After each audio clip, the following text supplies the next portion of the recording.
Hello,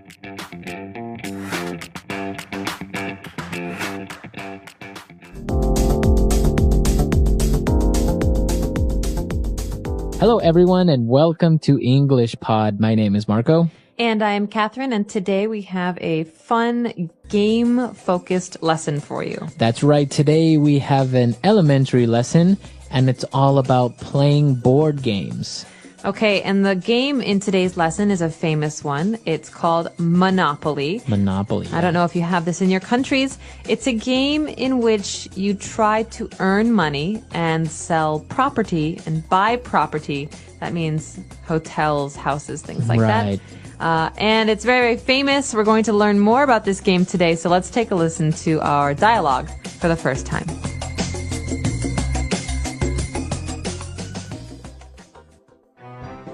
Hey, why did you take that money? You are such a cheater. I should send you to jail. I am not cheating. When you pass go, you collect $200. Everyone knows that. Well, you can't just take the money. You have to ask the bank for money. And I'm the banker. Banker, Yes? can I have my $200, please? Sure. Here you are, $200. Thank you. Please come again. Now it's my turn to roll the dice.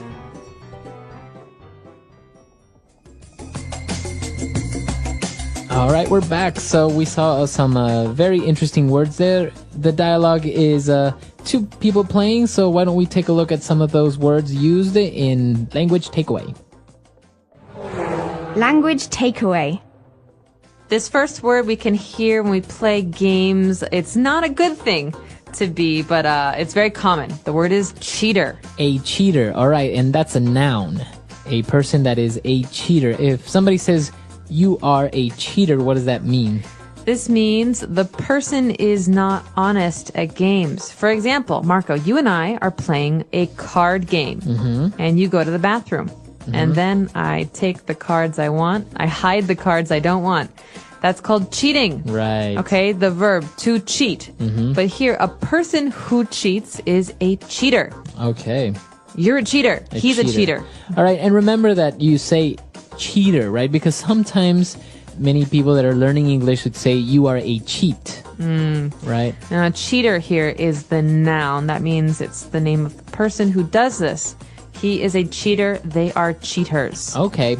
And, well, moving on, sometimes cheaters and people that steal things are sent to jail. That's right. So maybe if you go to a casino and you cheat, you use a cell phone or you use some kind of a computer device to win money. This is called cheating, and the casino will send you to jail. All right, so jail is the place where people go. What's the difference between prison and jail? Basically, they're the same thing. Okay, so Two words for the same thing. People who break the law, people who do bad things, go to jail. Not just cheaters. all right, so now you have another word. Maybe you've seen that show Prison Break, and so jail is pretty much the same thing. So the show could have been called Jailbreak. That's right, but yeah. All right, so moving on, our third word is the person who's handling money says, well, you know what? I'm the banker, a banker. Cheater, banker. So you know already, banker is probably a person. This is a job. So a banker is a person who works at a bank. Okay. So, but what about the person that helps you when you go to the bank, like when that gives you the money and the bank teller? It's not the same as a banker, right?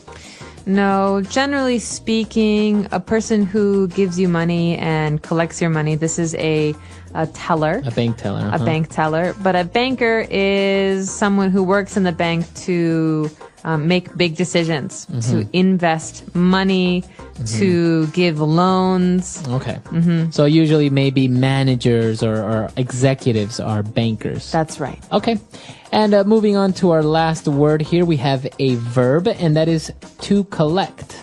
Right. So in the conversation between these two people, Karen, the woman, says, when you pass go, you collect $200. Okay. So to collect means to get. That's right. To get or to take.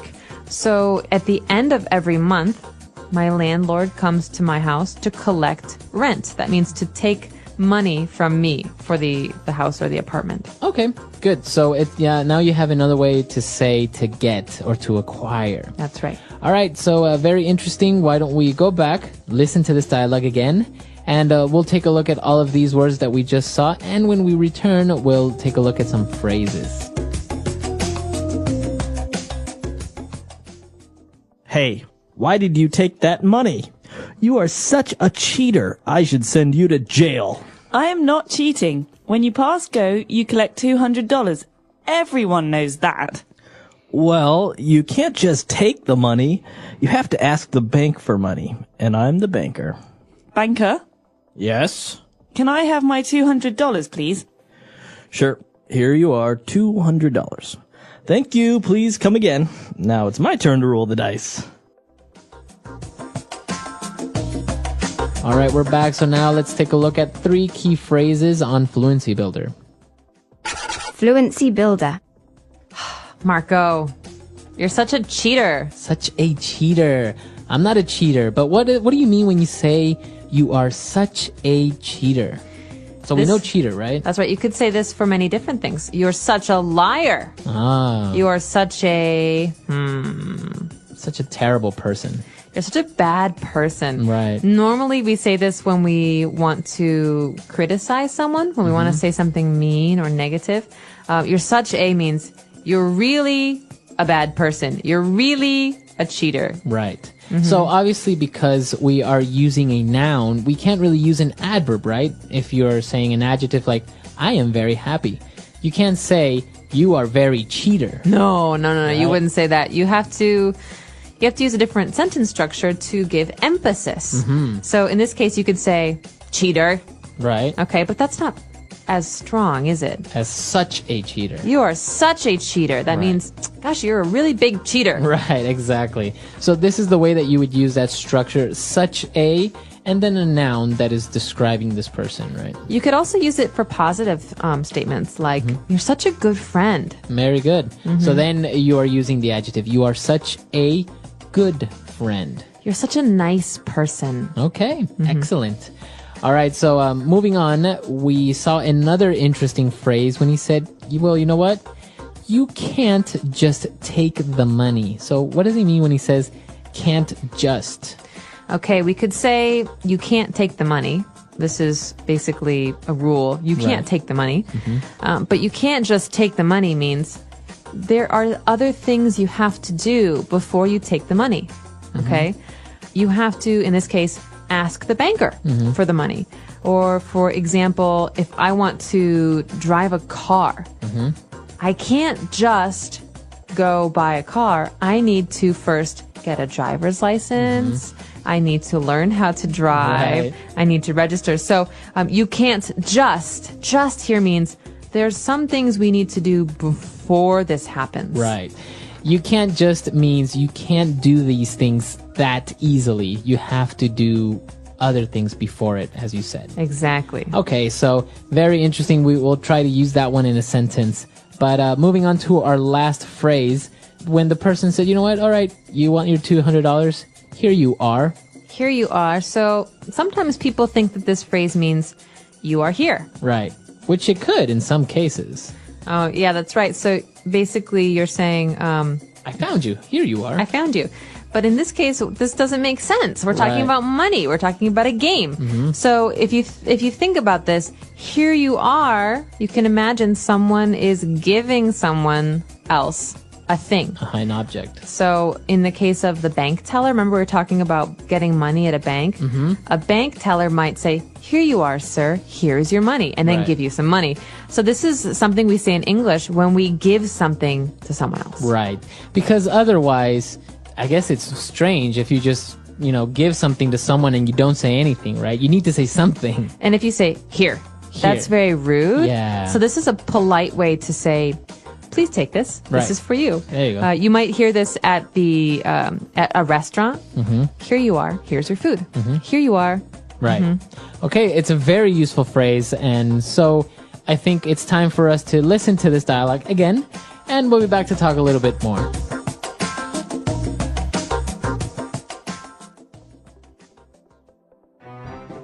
Hey, Why did you take that money? You are such a cheater. I should send you to jail. I am not cheating. When you pass go, you collect $200. Everyone knows that. Well, you can't just take the money. You have to ask the bank for money. And I'm the banker. Banker, Yes? can I have my $200, please? Sure. Here you are, $200. Thank you. Please come again. Now it's my turn to roll the dice.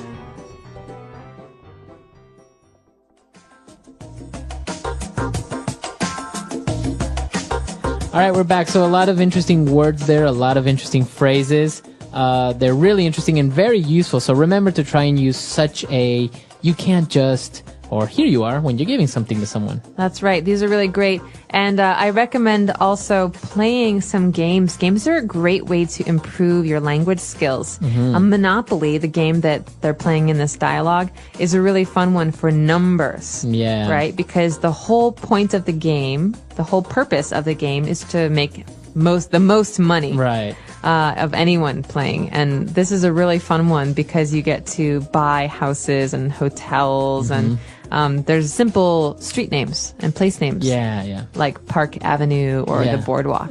So you'll learn a lot of really great things about American culture and English. Yeah, it's a really good game, very popular. I'm sure they have it in your language, but if you could get it in English, that would be really great. And also another really good game to play with your friends to practice your vocab is Scrabble. Scrabble, that's hard. Scrabble is a game about words. Yeah. And so basically you have to make words out of letters. Yeah. And whoever has the most interesting words, unique words, that person wins. So obviously it's a great game to improve your vocab because you also learn some words that maybe you didn't know before and your friends knew. So it's really fun to play. Obviously, don't play with any native English speakers because they might win. But it's a really cool game to play if you have any friends who are also learning English. You can get together, play Scrabble, and it's a fun way to improve your vocab and to also fight a little bit because all the time some people are trying to make up new words that don't really exist. We call them cheaters. Cheaters. So yeah, let us know about your game experiences. Do you like to play games? Do you have a favorite game? Practice some of these and let us know how they go. Board games. Fun and learning. What is a board game?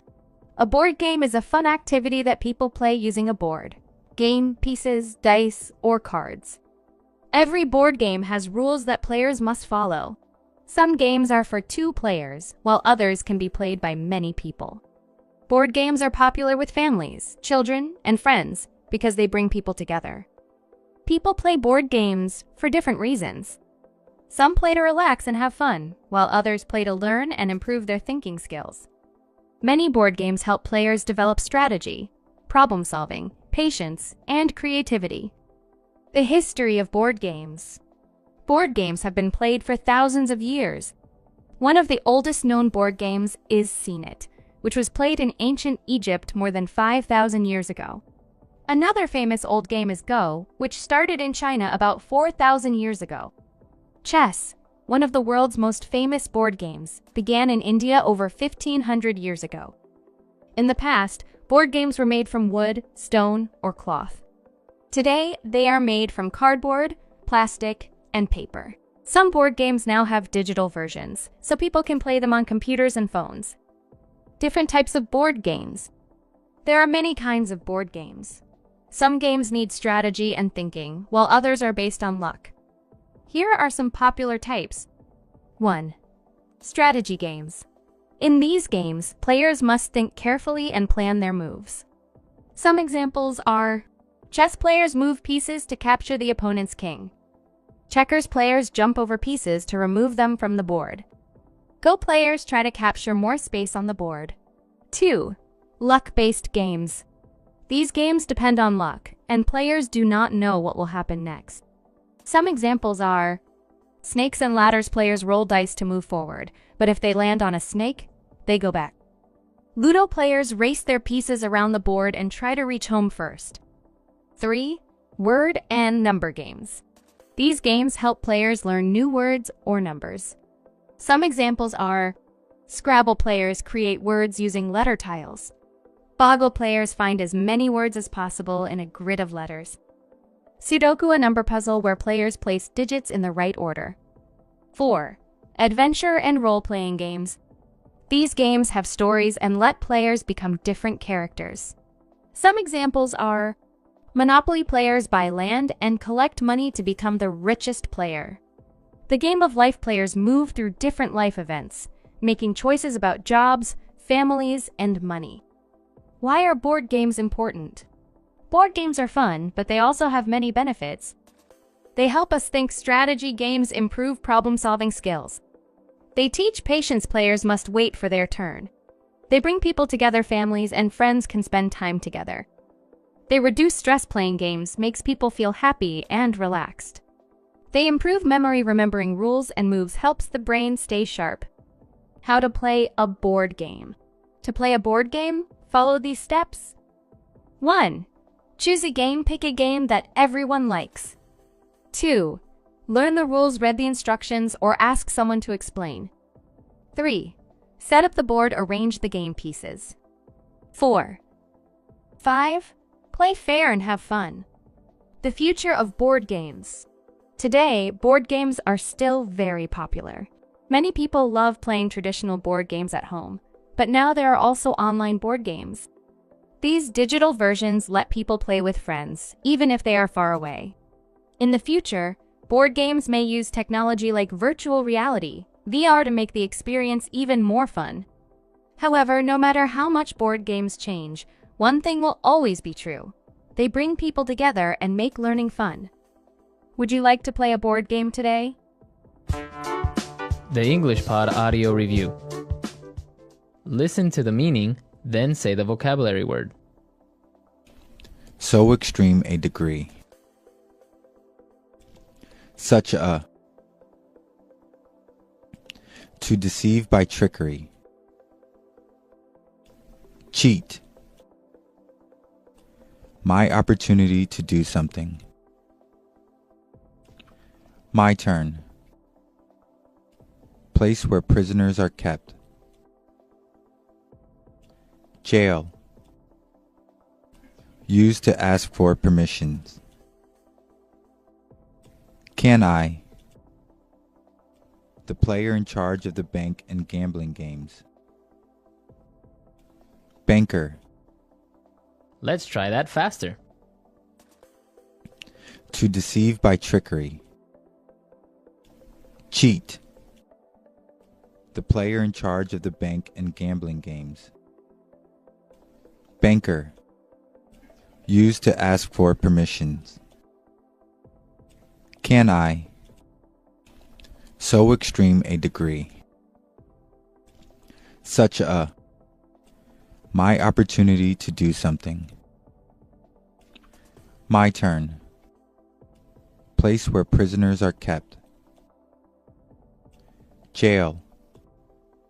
Now say the word and hear it in a sentence. Such a.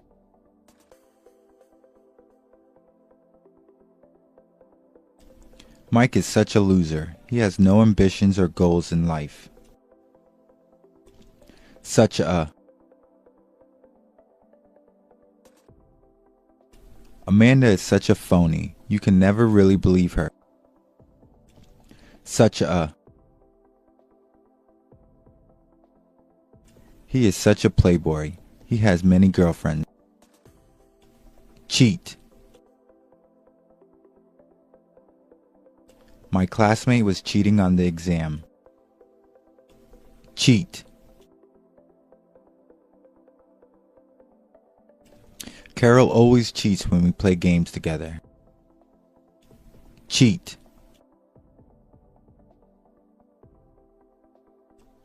My parents taught me never to cheat people. Can I? Can I have your ice cream? Can I? Can I have a taste of your soup? Can I? Can I have some money, please? My turn. It's your turn to wash the dishes. My turn. It's his turn to clean the room. My turn. It's my turn to get on the ride. Hello, everyone. Welcome back to English Pod. My name is Marco. And my name is Catherine. So today we've got a great upper intermediate level lesson for our learners, and we're talking about what? Healthcare. Okay, this is a very important topic because it's been in the news recently, especially in the context of American politics. And so I don't know if you've heard things about this, listeners, but the healthcare is a very hot topic. Exactly. So basically what we're talking about is health insurance, whether it's private health insurance or, like a standard national insurance program. Exactly. And so your country might have a private option where you can pay a private company for insurance, or a public option like England or Australia, right, where your country will actually provide healthcare for you at no extra cost. Very good. So it's an interesting topic. Why don't we jump directly into the dialogue, and we'll be back to explain a couple things.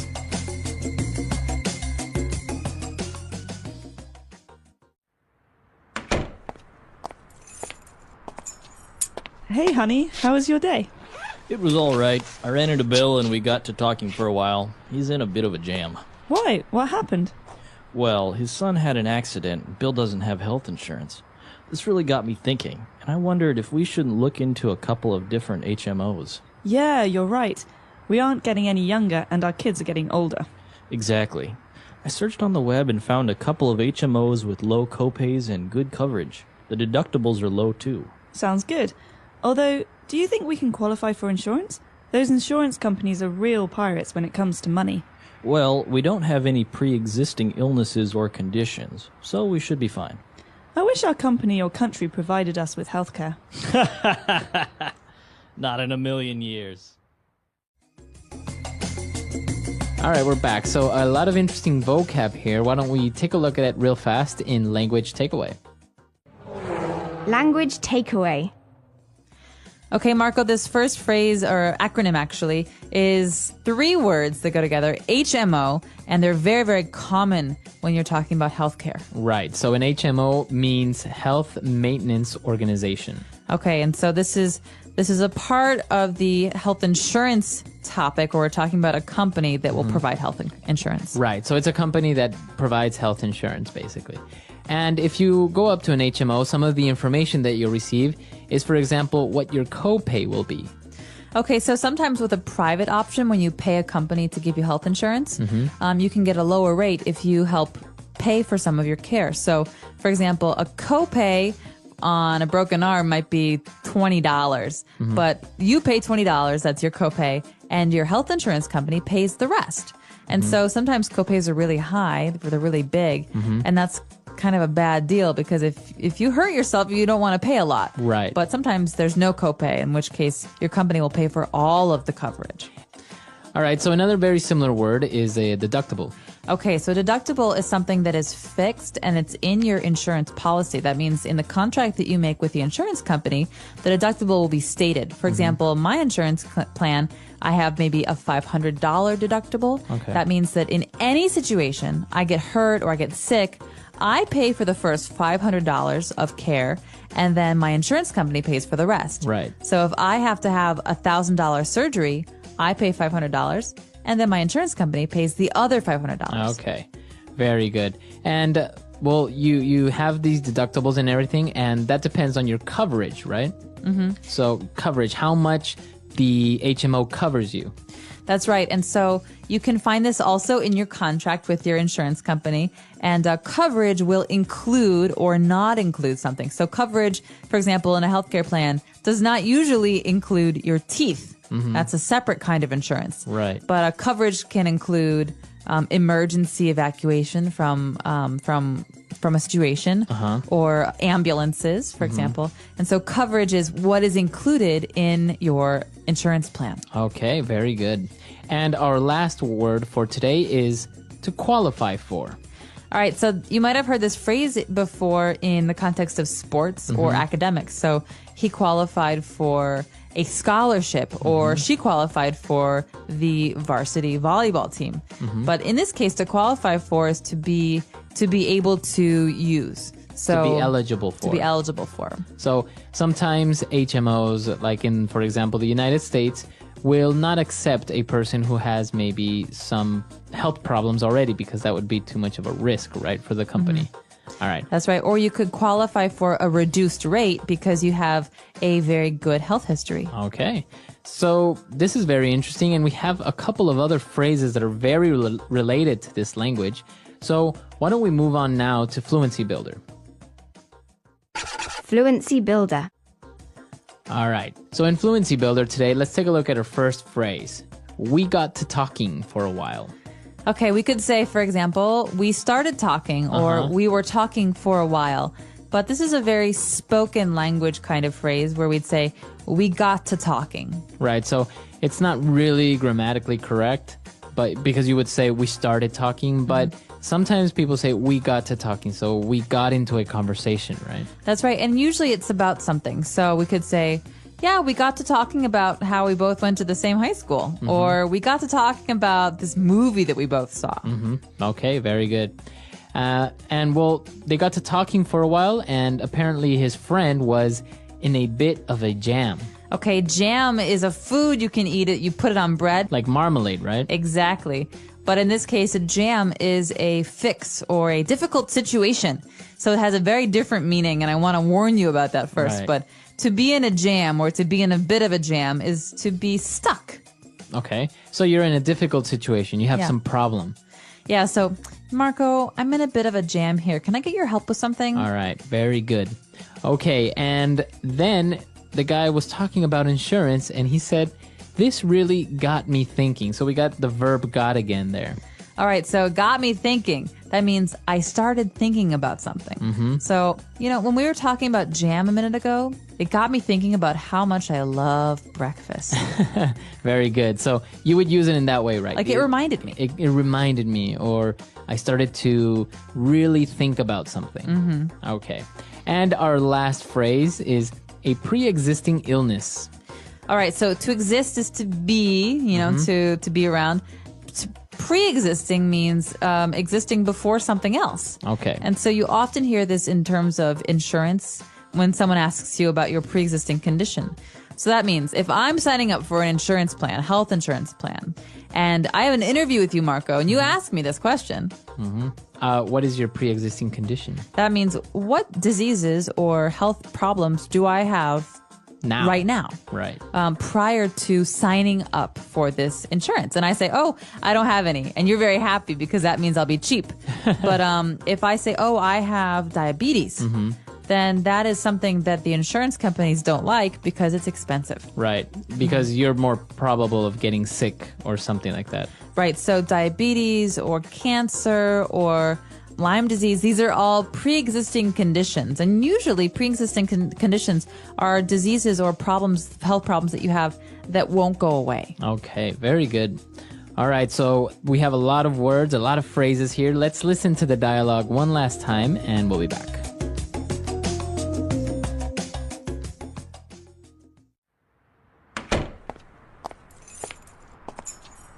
Hey, honey, how was your day? It was all right. I ran into Bill and we got to talking for a while. He's in a bit of a jam. Why? What happened? Well, his son had an accident. Bill doesn't have health insurance. This really got me thinking, and I wondered if we shouldn't look into a couple of different HMOs. Yeah, you're right. We aren't getting any younger, and our kids are getting older. Exactly. I searched on the web and found a couple of HMOs with low copays and good coverage. The deductibles are low too. Sounds good. Although, do you think we can qualify for insurance? Those insurance companies are real pirates when it comes to money. Well, we don't have any pre-existing illnesses or conditions, so we should be fine. I wish our company or country provided us with healthcare. Not in a million years. All right, so the healthcare issue is pretty heated debate now in the United States because many people don't have healthcare and it's not very accessible, right? That's right. And it's a huge debate because it's very, very divided by party lines. We say, there's the Republicans on the right and there's the Democrats on the left. And the Democrats want a public healthcare option. They want healthcare to be available for everyone for free. Right. And many of them do. And a lot of Republicans say, no, it should be private, because if it's private, there's competition, and that means there's better healthcare. And so there's a really big debate, and people are getting very angry about it. Yeah. But I think it's something that's very interesting, and most importantly, seeing the difference of healthcare systems around the world, right? So, for example, our listeners there are from everywhere in the world, so we would like to know what the healthcare system is like there. Do you have free universal healthcare in your country, or do you also have to pay for private companies or private health insurance? And if you have one or the other system, do you think it's a good thing? Do you think it's a bad thing? What do you think needs some work? Right. I definitely agree with universal healthcare. I think it's a relief, because it's like one thing less to worry about. I can't imagine if I don't have healthcare right now and I'm not covered by a private company and something happens to me tomorrow, then, what's going to happen? And I think it's a basic human right, personally. So I think it's in the best interests of a country to invest in it, because it means that their people are more productive and happier and healthy. Yeah. All right, so that's all the time we have for today. Be sure to come to EnglishPod.com, leave your questions and comments, and we'll see you guys there. Bye, everyone. Bye.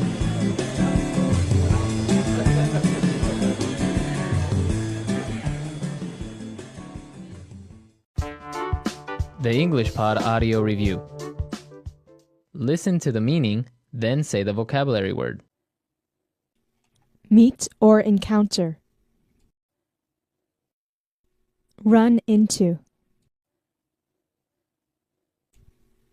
Kind of. A bit of. A problem or difficult situation. Jam. Investigate. Look into. Health Maintenance Organization. Health Maintenance Organization. A clause in an insurance policy that relieves the. Deductible. The extent of the protection provided by insurance. Coverage. In terms of. About. When it comes to. A payment made every time a medical service is needed. Copay. Let's try that faster. Meet or encounter. Run into. Kind of. A bit of. A clause in an insurance policy that relieves the. Deductible. A problem or difficult situation. Jam. A payment made every time a medical service is needed. Copay. In terms of. About. When it comes to. Health Maintenance Organization. Health Maintenance Organization. The extent of the protection provided by insurance. Coverage. Investigate. Look into. Now say the word and hear it in a sentence. Run into.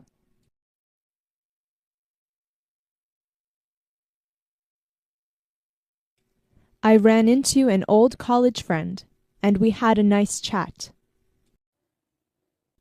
Run into.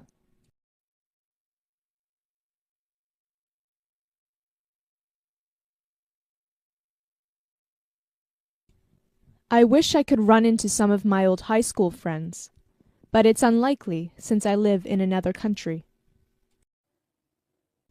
Run into.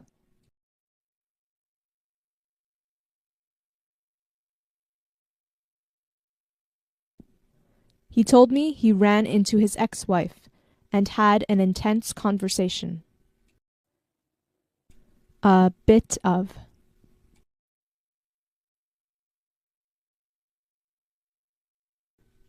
We should really consider buying health insurance. A bit of.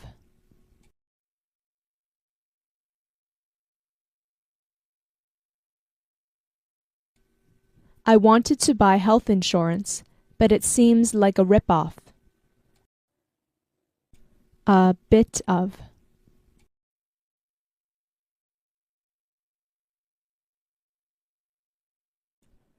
This insurance company seems to be quite convenient. Look into.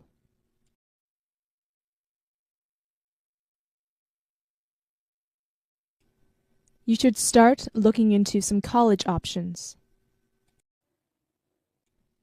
Look into.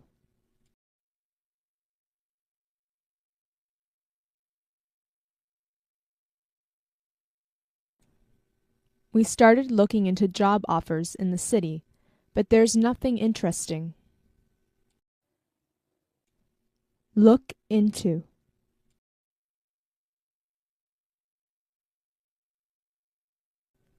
Have you looked into this health insurance company? Coverage.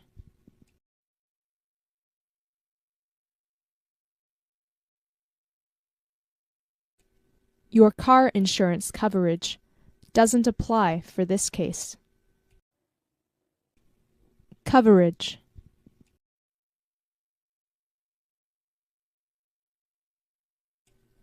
My phone has nationwide coverage. Coverage.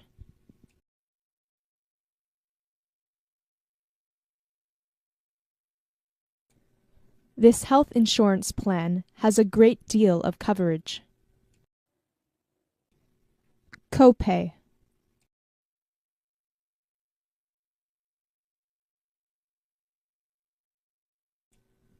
We can only hope that the government provides us with good education. Copay.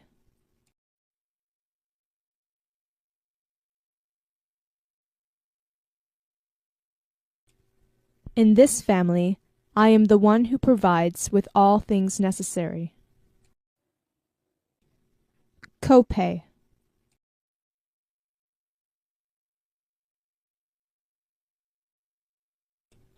My sponsor provides me with almost all the things I ask for.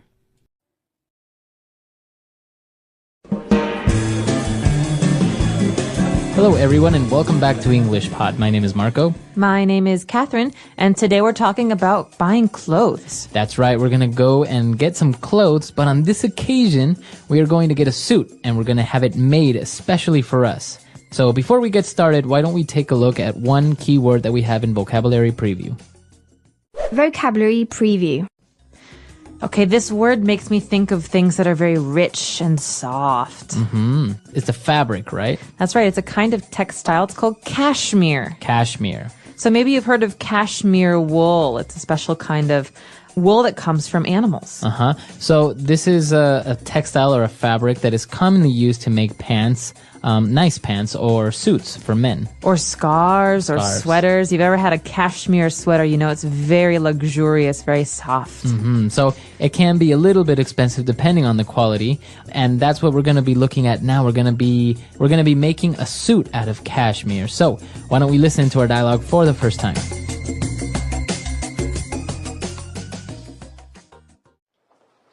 Welcome to Bill's Fabric World. What can I do for you today? I was wondering if you guys also tailor clothes. Sure we do. We have the best tailors in the country. What is it that you need exactly? Well, I'm looking to get a custom-made suit. Excellent. We have the finest cashmeres at affordable prices. How about we get you measured? Let's start off by measuring the width of your shoulders. Now, let's measure the length of your arms and this bit around your neck here. Can you make sure you leave a little extra space in the collar? My neck gets easily irritated. No problem. Now for your pants, let me just measure your waist and the inseam. You might also want to leave a little extra room in the waist area. I tend to gain a few pounds over the holidays. Okay. Now you can pick your fabric and pattern design. Please follow me. So this reminds me of something that people used to do a lot more often. So you go to the tailor and you'd have some clothes made. Most people don't do this anymore. Yeah. Well, it's actually really interesting. Maybe because it's more expensive nowadays, or tailors are harder to find. That's right. So let's learn about the words first and what they mean, and then maybe we can talk about this at the end of today's show. Language takeaway. All right, so today on Language Takeaway, we have a word that is a noun and a verb. So as you mentioned, the person that makes suits is a tailor. That's right. You can say, my uncle is a tailor. He makes clothes for famous people. Mm-hmm. But this word is also a verb. That means it's an action word. We can say, my uncle, the tailor, he tailors clothes. Okay, so to tailor clothes. And what does it mean when you say to tailor?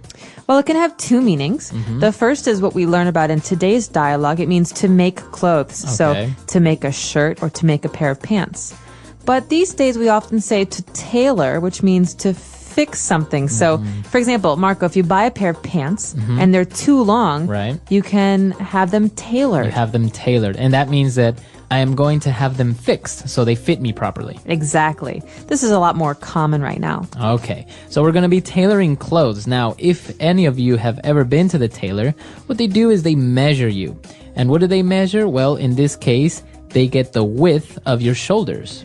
Well, what's really great about these upcoming words is that they're useful in math as well, math and just basic measurements. So width is how big something is across. Across, so how wide something is. Exactly, wide, width. Okay, so that's the width. Now, your shoulders, they are wide, and, well, your legs, on the other hand, your legs and arms, you don't measure the width. Usually you measure the length. How long they are. Okay, so width and length. Now, just to throw it in there, this wasn't in the dialogue, but what would be the other measure word? So the third word would be height. So you think of a rectangle, you have the width, how wide something is, the length, how long it is, and the height, how tall it is. How tall it is, right. So width, length, and height. All right.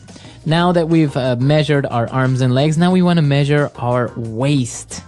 Okay, this is the important one. This is also the sensitive one. If you find out you've gained some weight, we measure the waist. Okay, that's how big you are around your stomach. And so usually we measure this in a circle. Okay. Okay, so you've heard of a 26-inch waist or a 32-inch waist. This is the size of your stomach. Okay, so it's just above your hips, right? As you say, it's your stomach. And, well, we measured the waist, and now in men especially, they measure the inseam. Now, this is very particular for tailors and having suits made. What is the inseam of your pants? Well, think of the word inside. This is the inside of your pants. So from your foot to the middle of your pants where your zipper starts. Okay. So that's not the outside length, it's the inside length, okay? Now, for example, skirts, they don't have inseams, right? No, because there's no inside, there's no middle, right? So it's just like a circle. Okay. But in pants or shorts, you have an inseam. That's where it's connected in the middle. All right, so also in shorts, very interesting. So you can measure the inseam of pants or shorts. All right, so very interesting and particular words for tailors. Why don't we listen to our dialogue again, and we'll be back shortly. Welcome to Bill's Fabric World. What can I do for you today? I was wondering if you guys also tailor clothes. Sure we do. We have the best tailors in the country. What is it that you need exactly? Well, I'm looking to get a custom-made suit. Excellent. We have the finest cashmeres at affordable prices. How about we get you measured? Let's start off by measuring the width of your shoulders. Now, let's measure the length of your arms and this bit around your neck here. Can you make sure you leave a little extra space in the collar? My neck gets easily irritated. No problem. Now for your pants, let me just measure your waist and the inseam. You might also want to leave a little extra room in the waist area. I tend to gain a few pounds over the holidays. Okay. Now you can pick your fabric and pattern design. Please follow me. All right, we're back. So now we have 3 key phrases that we found in this dialogue. So let's take a look at them now in Fluency Builder. Fluency Builder. This first phrase is the topic of today's lesson. Well, we talked a little bit about measurements for a suit, but in particular, we're getting a custom-made suit. Okay, so this word custom-made. Well, custom is important. It means special or unique. There's no other like it. So we could talk about custom cars. That means a car that has been fixed especially for you. Okay, so a custom-made suit would be a suit that was made specifically for your height, for how big your waist is, etc., specifically for you. Right, so a suit that I buy at the department store is just a normal suit, but a suit that I have made for me is a custom-made suit. Okay, and as you said, you can use it for cars, a custom-made car, or maybe, for example, a custom-made kitchen. That means that you get to pick every single part of the kitchen that you want. Many people do that, right? They have custom-built or custom-made homes. Yeah, that's always something I've wanted to do, but I hear that it's much more expensive than getting a normal homemade. All right, so that's the first key phrase. Now, moving on, when we talk about measuring, we say, I measured the length of this street. Right, or let's measure you so we can see how big you are. But if you noticed in the dialogue, we use the passive voice. He says, let's get you measured. Okay, I got measured, or it got measured. To get measured, as you say, is the passive voice. Now, what's the difference between passive and active? All right, so basically what happens here is we are concentrating on the person and the action falling upon you, for example. So, I got measured. What happened to me? I got measured. Who did it? Who measured you? We don't know. We don't know. We don't care, right? All right, the important part is that you were measured. You got measured. But we could have a different phrase. We say, for example, I will measure this table, or he measures the height of the door. And we know he measures. Right. I will measure. We know who the actor is. That means it's active voice because the focus is on who's doing this action. But in passive voice, the important thing is who is receiving the action. Right. Now, it's a little bit complicated because, as you can see, measured is in the past, but we're not really talking about the past, so it may get a little bit complicated. We can take a more in-depth look at that in the community section. You can ask a couple questions. We'll place a couple of examples, but it's kind of hard to get into the grammar over an audio podcast, right? That's true. So that's why we have the practice space on the website. All right. Now, moving on, we have our last phrase. And when he was talking about the waist and how he should leave a little bit of extra room, it's because he tends to gain a few pounds. Okay, so to gain a few pounds is like gaining a kilo. It means to gain weight over the holidays. And in this case, I tend to means I normally or I usually. So, for example, Marco, what do you tend to eat for breakfast? I tend to eat scrambled eggs and a glass of yogurt. That's healthy. Do you tend to run late in the morning? Yes. True. Right? So, tend to, it's a tendency, is what usually happens. It's normal. It's normal. All right, so very interesting phrases, very interesting words. Why don't we listen to our dialogue for the last time?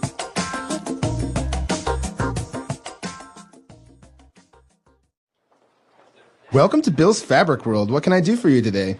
I was wondering if you guys also tailor clothes. Sure we do. We have the best tailors in the country. What is it that you need exactly? Well, I'm looking to get a custom-made suit. Excellent. We have the finest cashmeres at affordable prices. How about we get you measured? Let's start off by measuring the width of your shoulders. Now, let's measure the length of your arms and this bit around your neck here.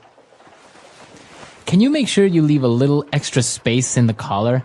My neck gets easily irritated. No problem. Now for your pants, let me just measure your waist and the inseam. You might also want to leave a little extra room in the waist area. I tend to gain a few pounds over the holidays. Okay. Now you can pick your fabric and pattern design. Please follow me.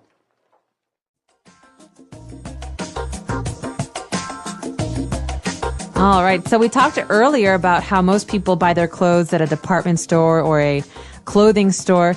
Have you seen much of this? You know, maybe back in Ecuador, it's more common than in America. Yeah, usually people just go to a department store and get suits, for example. But It's actually very common as well because it's kind of in their artisans to be like a shoemaker or to be a tailor. So actually people like it more and go to tailors because they kind of become renowned. Like, oh, he used to make suits for the president. So, you know, people really, really like to get suits made there. And obviously they fit much better. You feel more comfortable. And you look better. Yeah. As I've said before, you know, I see people who buy all these suits. My brother, for example, they never quite fit right. Yeah. You can tell it's a little too big in the shoulders. My brother's tall, so his pants are always a little bit too short. But when you come to a place like China and most people can get these suits made for them, they just look fabulous. It looks very, very nice. Yeah, so maybe you guys can tell us if you've ever had anything tailor-made. Not only guys' suits, but girls also get tailor-made dresses, tailor-made blouses. I always get coats made, actually, because Coats. my shoulders are broad, and so it's hard for me to find coats that fit right. But if I get one custom made, it looks really good. Right. So come to our website, englishpod.com, leave your questions and comments there, and we'll see you guys later. Until next time, guys. Bye. Bye-bye.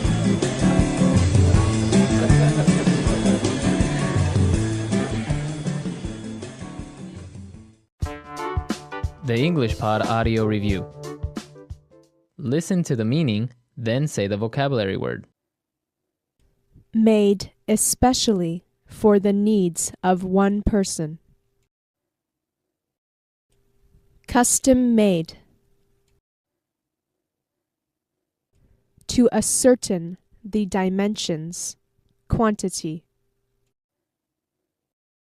Measure. Be sure. Make sure. Be more likely. Tend. An artistic or decorative design that repeats. Pattern design. Let's try that faster. An artistic or decorative design that repeats. Pattern design. Be sure. Make sure. Be more likely. Tend. Made especially for the needs of one person. Custom made. To ascertain the dimensions, quantity. Measure. Now say the word and hear it in a sentence. Custom made.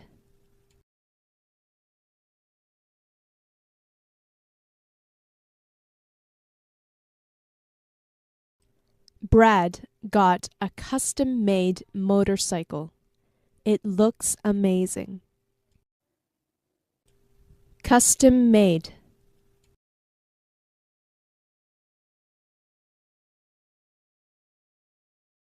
I want to get a custom-made sports car. Custom-made.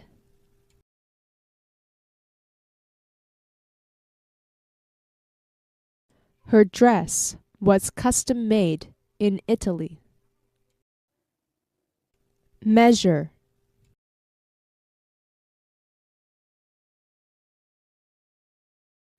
I need to measure the length of this street. Measure.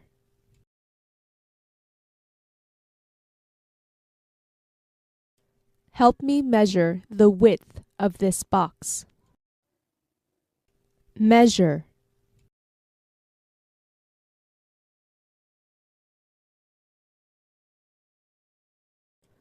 Many people tried to measure the diameter of the earth.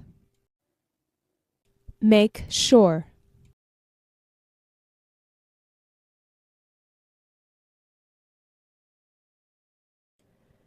Make sure you make some extra food just in case. Make sure.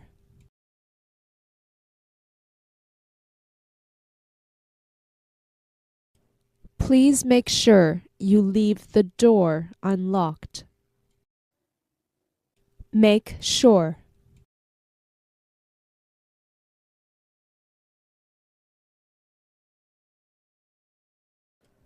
Can you make sure those reports are done by the end of this week? Tend.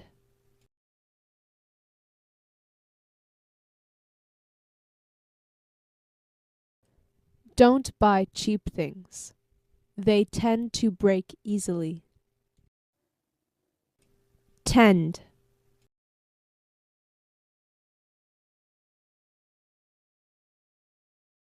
I always tend to forget my keys in my car. Tend.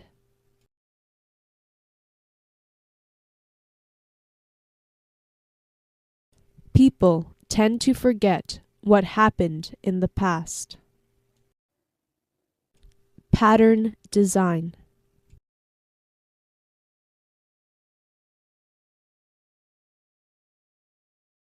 This flower pattern for my dress looks really nice. Pattern design.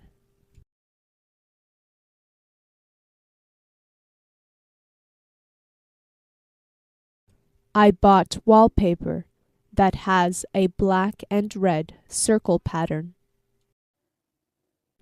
Pattern design.